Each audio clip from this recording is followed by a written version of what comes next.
দুধনৈত কোচ ৰাজবংশী ছাত্ৰ সন্থাৰ কোলা দিৱস পালন ৰাজহুৱা স্থানত কোলা পতাকা উৰুৱাই সাব্যস্ত কৰে প্ৰতিবাদ উল্লেখ্য যে 1949 চনৰ 28 আগষ্টত স্বাক্ষৰ হৈছিল মাৰ্জাৰ চুক্তি সেই চুক্তি ফলপ্ৰসূ নোহোৱাৰ বাবে 28 আগষ্ট তাৰিখটোত আক্ৰাছৱে কোলা দিৱস পালন কৰি আহিছে আজি দুধনৈ ৰাজচক্ৰ বিষয়াৰ কাৰ্যালয়ৰ প্ৰাংগণত গোৱালপাৰা জিলা আৰু দুধনৈ আঞ্চলিক আক্ৰাছৱে কোলা পতাকা উৰুৱাই কোলা দিৱস পালন কৰে আনহাতে যেতিয়ালৈকে এই চুক্তি ৰূপায়ণ নহয় তেতিয়ালৈকে আক্ৰাছৱে এই প্ৰতিবাদ তথা কোলা দিৱস পালন কৰি যাব বুলি হুংকাৰ প্ৰদান কৰে ইফালে কোচ ৰাজবংশীকে ধৰি অসমৰ 6 জনগোষ্ঠীৰ জনজাতিকৰণৰ বাবে 6 জনগোষ্ঠীৰ ঐক্য মঞ্চই ইতিমধ্যে আন্দোলনৰ কাৰ্যসূচী গ্ৰহণ কৰিছে আৰু যাৰ পৰিপ্ৰেক্ষিতত ছেপ্টেম্বৰ মাহত 6টা জনগোষ্ঠীয়ে দিল্লীত ধৰ্ণা কাৰ্যসূচী ৰূপায়ণ কৰিব হয় এটো আপোনাৰ আজি কোলা দিৱস আমি উদযাপন কৰিলো আপোনালোকে হয়তো জানে যে 1949 চনত যি চুক্তি হৈছিল আমাৰ কোচবিহাৰ ৰাজ্যৰ লগত ৰজাৰ লগত যোগেন্দ্ৰ নাৰায়ণ ফুব বাহাদুৰ দেৱৰ লগত চৰ্দাৰ বল্লভভাই পেটেলৰ এই আজিৰ দিনটোতে 1949 চনত এটা চুক্তি স্বাক্ষৰ হৈছিল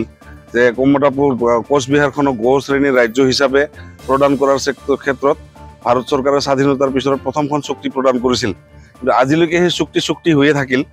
আজিলৈকে কোনো এখন চৰকাৰে বাস্তৱ পদক্ষেপ এই ক্ষেত্ৰত লোৱা আমাৰ পৰিলক্ষিত নহল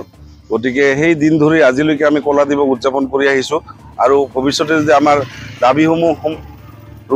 বাস্তৱ ৰূপায়ণ নহয় তেতিয়াহ'লে আমি অনাগত দিনতো আন্দোলন কৰিয়ে যাম আৰু কাৰ্যসূচী ভৱিষ্যতেও চলি থাকিব হয় বৰ্তমান আমি নতুনকৈ কাৰ্যসূচী কিছুমান হাতত লৈছো যেনেকৈ ধৰক আমি যিহেতু আপোনালোকে সকলোৱে জানে যে কোচ ৰাজবংশী জনগোষ্ঠীৰ লগতে অসমৰ যে 6 জনগোষ্ঠী এটা 6 জনগোষ্ঠীৰ ঐক্য মঞ্চ হিচাপে বহু দিনৰ পৰা আন্দোলন কাৰ্যসূচী ৰূপায়ণ কৰি আহিছে আৰু সুকীয়াভাৱে প্ৰত্যেকটো জনগোষ্ঠীয়ে নিজাববীয়াকৈ আন্দোলন কাৰ্যসূচী আমি ৰূপায়ণ কৰি আহিছোঁ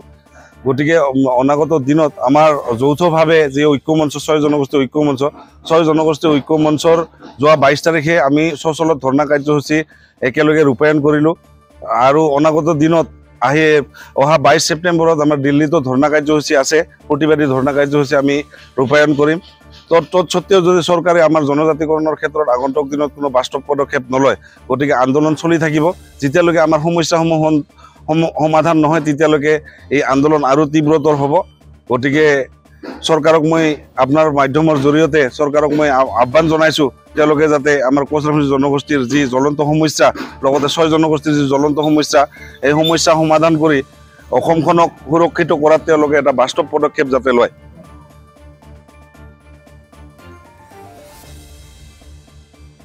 দুধনৈৰ পৰা ভৱেশ চন্দ্ৰ ভাগৱতীৰ ৰিপৰ্ট অসম টুডে